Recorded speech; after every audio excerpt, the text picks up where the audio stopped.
আসসালামু আলাইকুম রহমতুল্লাহি ওয়া বারাকাতুহু। প্রিয় দিনী ভাই ও বোনেরা, আল্লাহ তাআলা কোরআনে বলেছেন, আর তোমরা সুদ খেও না দ্বিগুণ ও বহুগুণ করে, আর আল্লাহকে ভয় করো যাতে তোমরা সফল হও।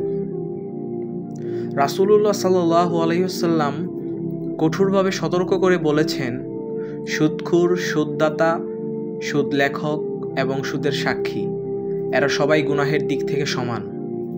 সহিহ মুসলিম। সুদ শুধু অর্থনৈতিক অপরাধ নয়, বরং আধ্যাত্মিক ধ্বংস বয়ে আনে। এর কারণে সমাজে অন্যায়, লোভ ও বৈষম্য ছড়িয়ে পড়ে।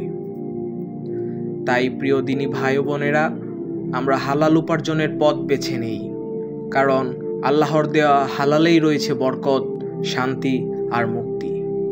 আল্লাহ তাআলা আমাদের সবাইকে সুদের লেনদেন থেকে দূরে রাখুন। আমিন।